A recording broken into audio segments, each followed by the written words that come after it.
Namaste Sarasvati Devi Guravani Prachaline Deliveshesha Sunyavadi Prachachadeshadri.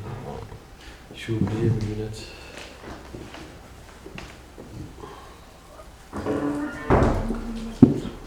Non, mais on n'a pas le temps. Vas-y, lis un morceau.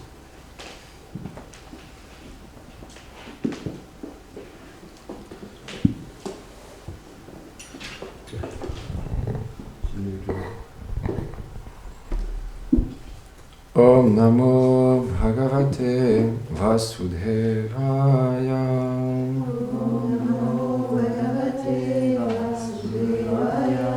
Om Namo Bhagavate Vasudevaya.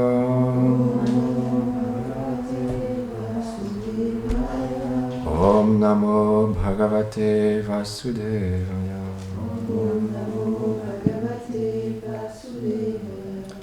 Donc on continue notre lecture du Srimad Bhagavatam, chant 1, chapitre 2, le verset 7. Je relis le verset.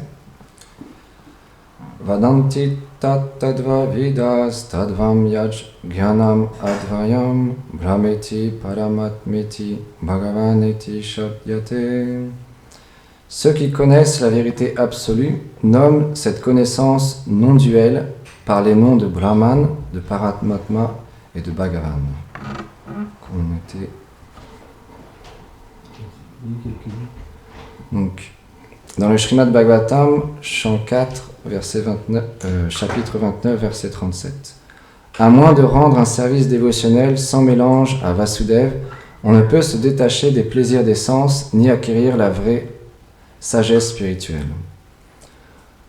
On devrait pratiquer le service de dévotion avec ce seul but en tête, sans aucun désir de libération ou sans aucun autre but. Le verset suivant montre que la pratique du service de dévotion est la cause de l'apparition de la pure dévotion ou le but.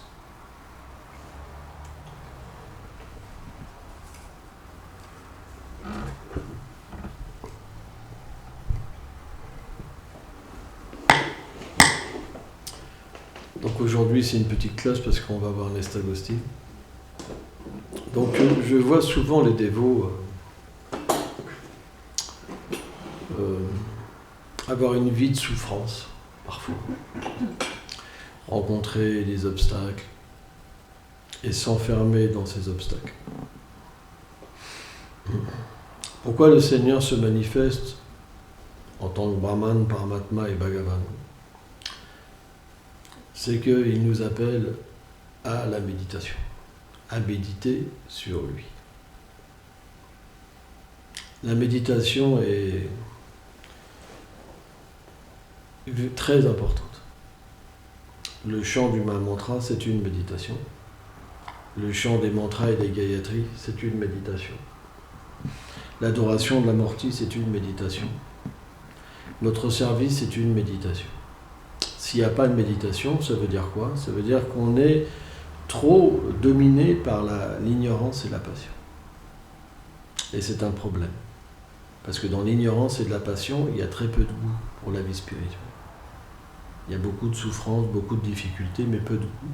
Et finalement, à un moment, bien qu'on entende parler des gloires du service de dévotion, comme quoi tout le monde est en extase, etc., on se dit, c'est l'horreur, j'ai gâché ma vie, je m'en vais. Quel est le but du service de dévotion? Si on pratique correctement, en évitant les 10 offenses au Saint-Nom, on va graduellement quitter la plateforme de l'ignorance et de la passion et se fixer dans la vertu. C'est ce que le Bhagavatam explique. Le moyen que le Bhagavatam donne, c'est l'écoute du Srimad Bhagavatam, l'écoute des gloires du Seigneur suprême. Mais l'écoute des gloires du Seigneur suprême, elle s'applique aussi dans les enseignements. Par exemple, si vous prenez, hier on faisait la correction du chapitre 27, où le Seigneur Kapiladev enseigne à sa mère Devavati comment méditer. Or, la méditation est tout à fait possible. Bien qu'on écoute, on écoute pourquoi? Pas juste pour écouter. C'est qu'est-ce que tu fais? J'écoute. Et t'écoutes pourquoi? J'écoute. Et t'écoutes quoi? J'écoute. Vous comprenez? Ça, c'est l'idiot.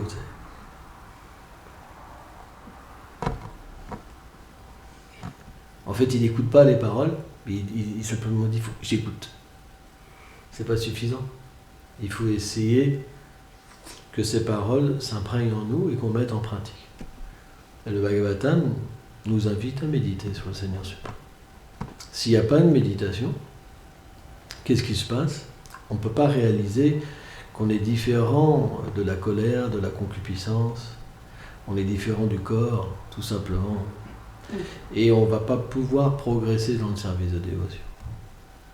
Les dévots seront simplement dans un niveau très bas, très très bas, où ils n'arriveront pas à se lever le matin, à chanter.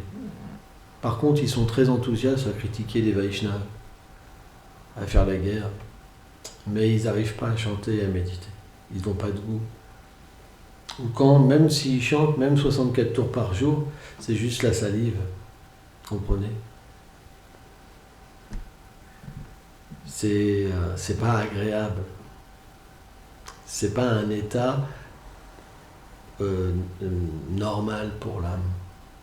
C'est un état de maladie. C'est comme une personne qui est en train de dormir et qu'on appelle. Elle entend quelque chose, mais elle est toujours en train de dormir. Mais elle entend quelque chose. Le chant des saints noms, quand il n'est pas accompli avec une pleine conscience, il est dans ce stade.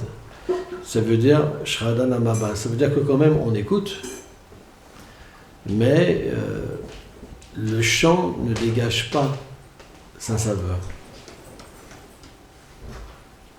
Mais à force d'écouter, dans la vertu, on va graduellement purifier notre cœur, et en fait il va avoir, le saint nom va être comme la lune. La lune, elle va faire épanouir dans notre cœur le lotus. Vous comprenez? Et ce lotus, il a le parfum de la dévotion. Il n'est pas différent de Srimati Radharani. Il a le pouvoir d'attirer Krishna. La bhakti seule a le pouvoir d'attirer Krishna. Seul Srimati Radharani a le pouvoir d'attirer Krishna. C'est pour ça qu'on l'appelle aussi Bhakti Devi. Donc, une fois que le chant, il est vraiment avec l'écoute, et qu'il commence à juste à diffuser un tout petit peu de son parfum, on commence à comprendre en fait que c'est le couple divin. Ça veut dire qu'on commence à percevoir qu'il y a un échange dans les mots. Allez Krishna, allez Ram. Et on commence à être naturellement introduit dans l'intimité du couple divin. Parce que allez Krishna, allez Ram, ça veut dire la relation entre Radha et Krishna. Le mantra, il veut dire que ça. Hare, c'est Srimati Radharani. Krishna et Ram, c'est Krishna. Donc c'est très intime, le chant du Mahamantra de Krishna. C'est extrêmement intime. Donc au fur et à mesure qu'on va chanter avec attention, le chant va commencer à dégager son parfum. Et en fait, le parfum qui va se dégager, c'est le rasa. Avant, il n'y a pas de rasa, c'est parce que le nom n'est pas chanté avec pureté. Dès que le chant il est chanté avec pureté, le rasa se manifeste. Et automatiquement, qu'est-ce qui vient? Le goût et l'attachement. Et la purification de la concupiscence, tout devient purifié. Parce qu'en fait, dans ce monde, tout est la réflexion du Saint-Nom. Donc dès qu'on chante le Saint-Nom réellement, toutes nos illusions sont purifiées.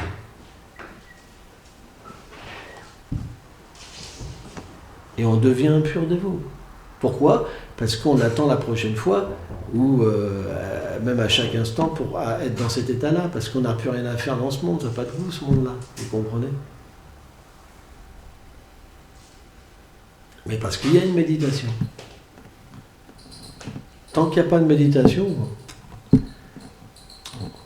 on est obligé d'être esclave du monde matériel. C'est pourquoi c'est un choix. Voilà. Bon, on va s'arrêter.